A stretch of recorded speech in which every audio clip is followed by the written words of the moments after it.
In a small village surrounded by green fields and dusty lanes lived an elderly woman named Soraya. Nearly 80, her silver hair was always tied neatly in a bun, and her smile seemed untouched by grief or time. Her modest mud brick house stood beneath the wide shade of a neem tree. Inside, life was simple: 2 clay pots of water, a cooking stove, and an old wooden cot that creaked with the wind. She lived alone. Her husband had passed away 30 years earlier, and her only son had gone to the city, never to return. Villagers often whispered, "Look at Soraya alone, forgotten, yet smiling as if life never broke her." That summer, Tanya, a young woman from Mumbai, came to the village to stay with her grandfather. She was 20, carrying wounds no one could see. She had failed her medical entrance exam, lost her closest friend's trust, and felt crushed under her parents' constant comparisons. Every evening she sat by herself, silently asking, "Why does life hurt so much?" One morning, as Tanya walked past the neem tree, she noticed Soraya scattering leftover rice for the birds while softly humming an old tune. Her face glowed with calmness, and she greeted everyone who passed, even those who ignored her. For days Tanya watched quietly, drawn by her serenity. Finally, one evening, unable to hold back, she approached. "Grandmother, may I sit with you for a while?" Tanya asked hesitantly. Soraya's face lit up. "Of course, child. This tree gives the kindest shade at this hour." They sat together in silence until Tanya whispered, "How do you smile like this? You live alone. You've lost so much, yet you look at peace." Soraya chuckled softly. "This smile was not born with me. It came after many storms. Would you like to hear my story?" Tanya nodded eagerly. "When I was young, I married a kind man. We had little, but our love was enough.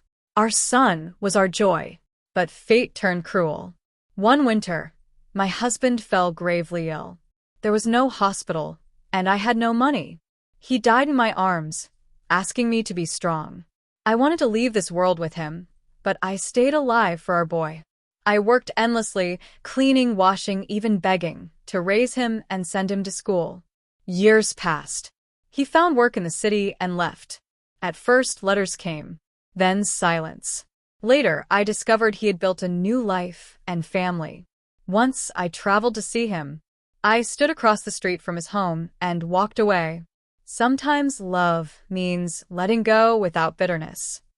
Tanya's eyes filled with tears. "Didn't you feel angry? Lonely? Betrayed?" Soraya's smile never faded. "At first, yes.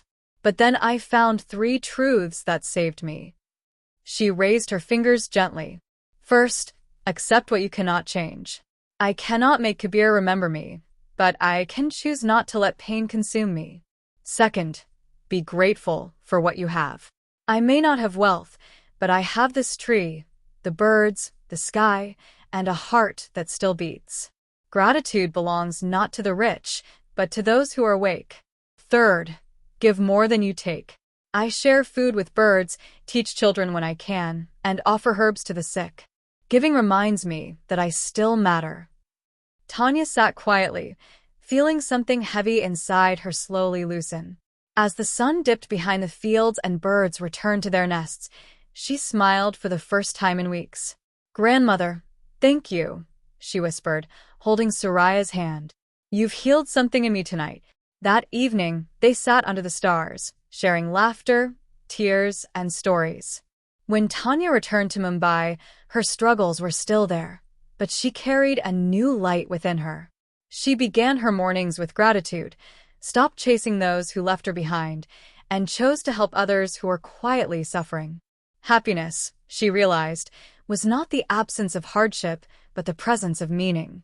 Life will always hold loss and disappointment, yet we decide how to respond. Soraya's life was proof that peace is not given by perfect conditions. It is built slowly through acceptance, gratitude, and kindness.